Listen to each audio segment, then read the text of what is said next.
Sampai akhirnya pada pukul 9 pagi, mereka dikagetkan dengan penemuan orang tersebut dengan kondisi perutnya yang tertancap oleh besi beton. Dan banyak sekali darah yang mengalir di lantai dasar gedung B.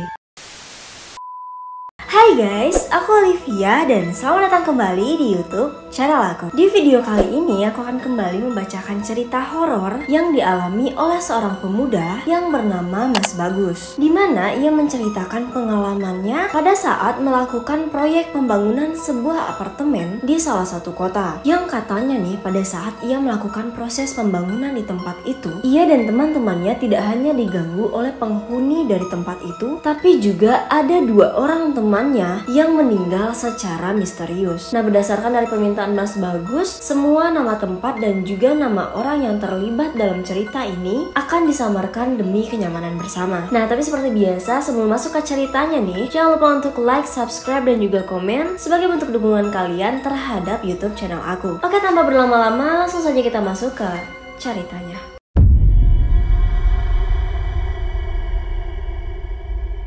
Peristiwa menyeramkan ini terjadi sekitar tahun 2010. Waktu itu, Mas Bagus ini sudah bekerja kurang lebih 2 tahun di salah satu perusahaan kontraktor dan Mas Bagus ini bekerja sebagai kuli bangunan. Nah, singkat cerita, perusahaan dari Mas Bagus ini menerima sebuah proyek pembangunan apartemen di salah satu kota. Nah, lokasinya itu berada di sudut kota itu. Lingkungan di sana cukup asri dan masih banyak kawasan hijau. Nah, karena tempatnya yang jauh dan akan memakan waktu lama kalau mereka ini bolak-balik dari rumah ke lokasi, jadi saat itu para kuli bangunan tinggal di tempat itu sampai proyek tersebut selesai. Kebetulan di sana ada 2 buah rumah yang cukup besar dan masih ada di lingkungan apartemen. Oh ya, luas dari tanahnya itu sekitar 7 hektar. Saat itu rencananya pemilik akan membangun beberapa apartemen yang dikelilingi dengan taman dan juga terdapat kolam renang. Sebenarnya saat itu sudah ada pondasi untuk 1 apartemen. Bahkan lantai dasarnya itu sudah selesai dibangun. Penggalian untuk kolam renangnya saat itu juga sudah setengah jalan.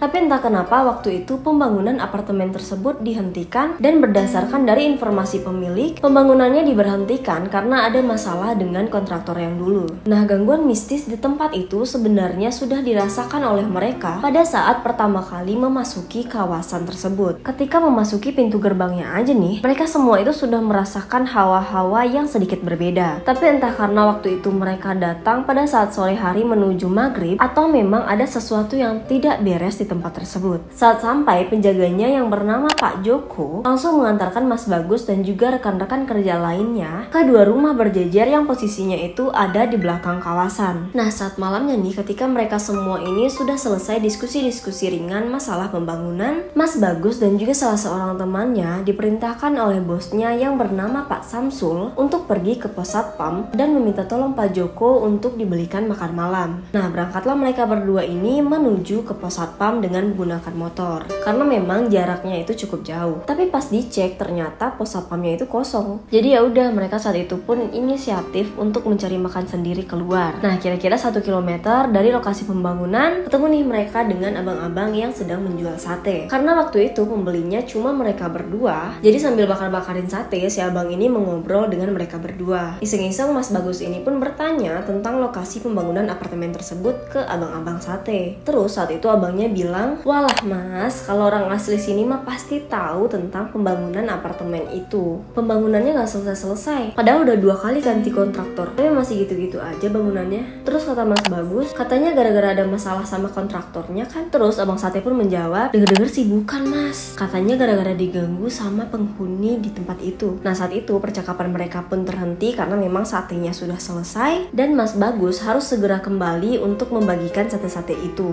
Mas Bagus dan temannya ini saat itu tidak terlalu percaya dengan perkataan dari abang-abang sate tadi, karena ya semua tempat pasti ada penunggunya. Tapi ada yang aneh ketika mereka kembali ke tempat itu, dimana mereka bertemu dengan Pak Joko dan saat itu mereka pun langsung bertanya, "Pak dari mana? Tadi saya ke pos nggak ada yang jaga." "Loh, saya dari tadi di sini mas nonton bola dan saya juga nggak lihat mas keluar dari kawasan ini." Padahal saat itu jelas-jelas mereka berdua datang ke sana dan masuk ke pos satpam. Mas Bagus dan temannya ini saat itu tetap berpikiran pikiran positif bahwa mungkin saja Pak Joko ini saat mereka akan keluar sedang pergi ke toilet. Hari pertama bekerja, rencananya bangunan lama dari apartemen itu dihancurkan dengan menggunakan alat berat. Karena pembangunan apartemen itu yang sudah berhenti sejak 2 tahun lalu, ditakutkan pondasinya itu tidak cukup kuat, jadi sebaiknya diratakan. Tapi ternyata berdasarkan permintaan dari pemilik yang menyuruh untuk melanjutkan pembangunan itu tanpa harus meruntuhkan bangunan lama. Jadi saat itu mereka tidak jadi untuk meruntuhkan, namun demi keamanan ditambahkanlah beberapa tiang penyangga di beberapa titik. Setelah sekitar 2 minggu pembangunan, ternyata tanpa diduga-duga lantai 1 dari bangunan lama tiba-tiba runtuh. Dan dari peristiwa itu, salah satu dari rekan kerja Mas Bagus yang bernama Sapri tertimbun bersama dengan reruntuhan bangunan. Tragedi itu terjadi pada siang hari, tepatnya pada jam istirahat makan siang. Nah, sebelum tragedi itu, entah apa penyebab sebenarnya mengapa si Sapri ini pergi ke lantai 1 padahal itu adalah jam makan siang.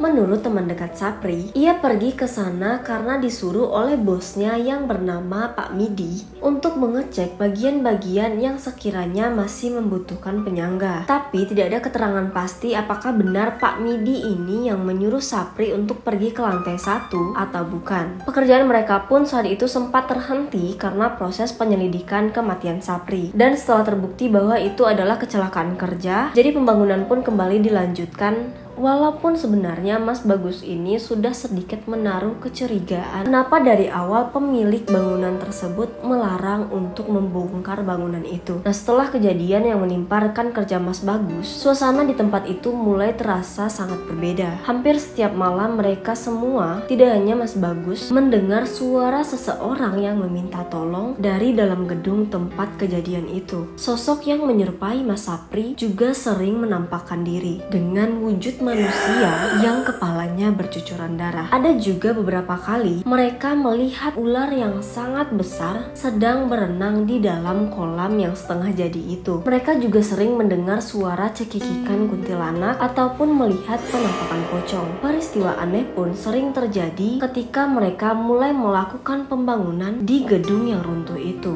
di mana saat itu 3 mesin molen yang digunakan untuk mengaduk semen tiba-tiba tidak dapat berfungsi, padahal mesin itu masih dalam kondisi baru dan sebelumnya tidak pernah ada kejadian mesin rusak secara bersamaan. Saat itu kebetulan ada 2 gedung yang dibangun secara bersamaan. Gedung yang posisinya berada di pinggir berhadapan langsung dengan gerbang adalah gedung B, dan gedung yang saat itu runtuh posisinya berada di dekat kolam renang itu adalah gedung A. Waktu itu pembangunan dari gedung B ini sudah sampai ke lantai 1 dan banyak besi-besi beton yang tertancap ke dasar lantai. Nah, suatu malam nih, ada salah satu rekan kerja Mas Bagus ini yang tidak terlihat dari sehabis maghrib. Karena mereka semua ini sadar bahwa tempat yang mereka bangun itu adalah lokasi yang angker, dan Pak Midi juga berpesan agar mereka ini selalu bersama-sama saat pergi keluar dari area gedung. Jadi saat itu kira-kira pukul 10 malam, pergilah Mas Bagus ini dengan beberapa orang rekannya untuk mencari orang tersebut. Menurut dari teman dekatnya, waktu azan maghrib, orang itu izin pergi keluar untuk membeli rokok. Namun sampai malam dia tidak kunjung kembali. Setelah sekitar 1 jam mencari di kawasan itu, bahkan juga sampai keluar, mereka tetap tidak menemukan orang itu. Semua orang pun saat itu membantu mencari di kawasan yang luasnya 7 hektar itu. Tapi saat itu tidak ada dari mereka yang mencoba mengecek ke dalam bangunan. Karena memang saat pekerjaan sudah selesai, bangunan itu langsung dikunci dan kunci tersebut diberikan kepada satpam untuk memastikan tidak ada yang datang ke gedung tersebut. Dan ketika ditanya ke Pak Joko, dia tidak memberikan kunci itu ke siapapun dan kunci itu masih berada di dalam sakunya. Jadi malam itu tidak ada kecurigaan bahwa temannya itu pergi ke dalam gedung. Setelah sangat lama mencari, akhirnya pada pukul 2 malam Mas Bagus menelpon Pak Midi dan memberitahu bahwa salah satu rekannya telah menghilang. Pak Midi pun menyuruh agar mereka semua tetap mencari orang tersebut di dalam kawasan itu. Paginya, karena proses pembangunan pernah terhenti pada saat kematian Sapri. Jadi mau tidak mau mereka harus mengejar targetnya dan tetap melakukan pekerjaannya hari itu. Tapi ada 4 orang yang tetap ditugaskan untuk mencari rekan mereka yang hilang. Tapi saat itu mereka tetap tidak menemukan apa-apa. Sampai akhirnya pada pukul 9 pagi ketika para pekerja mulai memasuki area pembangunan, mereka dikagetkan dengan penemuan orang tersebut dengan kondisi perutnya yang tertancap oleh besi beton dan banyak sekali darah yang mengalir di lantai dasar gedung B. Orang-orang pun saat itu mulai kembali panik dan juga ketakutan karena itu sudah kedua kalinya ada kematian berdarah di tempat itu. Saat itu Pak Midi pun kembali ditelepon dan Pak Midi datang dengan membawa beberapa orang polisi serta ada ambulans. Pemeriksaan di tempat itu pun kembali dilakukan. Tapi saat itu tidak ada tanda-tanda kekerasan ataupun pembunuhan. Jadi lagi-lagi disimpulkan bahwa kematian dari orang tersebut adalah karena kecelakaan kerja. Tapi Pak Midi saat itu yakin bahwa sebenarnya kematian dari kedua orang anak buahnya ini bukanlah kecelakaan kerja biasa dan kemungkinan ada hubungannya dengan hal-hal mistis. Pak Midi pun saat itu memutuskan untuk memanggil orang pintar kenalannya. 2 hari setelah Pak Midi ini memutuskan untuk memanggil orang pintar tersebut, orang pintar itu pun datang dan ia duduk di dekat pohon yang berada di gedung A, tepatnya di lokasi gedung yang saat itu runtuh. Katanya saat itu ia ingin bersemedi dan meminta untuk tidak diganggu. Setelah sekitar 3 jam duduk di sana, ia mengatakan bahwa tempat ini tidak seharusnya dilakukan pembangunan, apalagi dijadikan apartemen. Tempat ini dulunya adalah milik seorang dukun santet yang dijadikan tempat pemakaman umum. Dan puluhan tahun setelah itu, ada perusahaan yang membeli dan melakukan pembangunan tanpa memindahkan tulang-tulang dari orang-orang yang terkubur di bawahnya secara layak. Dan mereka juga tidak meminta izin kepada penunggu gaib di area tersebut. Ia juga mengatakan ada sosok yang sudah sangat sepuh dan ratusan tahun menjaga tempat ini. Sosok itu merasa sangat terganggu dan sosok itu akan terus meminta tumbal darah manusia. Ternyata setelah dicari tahu lebih dalam, pemilik tanah ini sudah membuat perjanjian dengan sosok tersebut bahwa ia akan memberikan 7 tumbal manusia agar sosok itu tidak lagi mengganggu proses pembangunan. Dan rekan mereka yang terakhir meninggal itu adalah korban yang kelima. Pak Midi dan beberapa orang yang mendengar pun saat itu langsung syok dan tidak menyangka bahwa tumbal manusia pada saat proyek pembangunan itu benar-benar ada. Dan setahu mereka, tumbal yang biasanya diberikan pada saat pembangunan suatu tempat itu berupa sesajen dan juga darah hewan. Setelah mengetahui hal itu, demi kenyamanan dan juga keamanan dari anggotanya, Pak Midi pun memutuskan kontrak kerja dengan perusahaan itu. Dan di akhir kepulangan mereka nih, mereka sempat bertanya kepada Pak Joko. Dan ternyata nih dari kesaksian Pak Joko, penyebab dari 2 kontraktor sebelumnya itu memutuskan kontrak kerja sebenarnya karena rekan mereka juga menjadi tumbal dari pembangunan itu.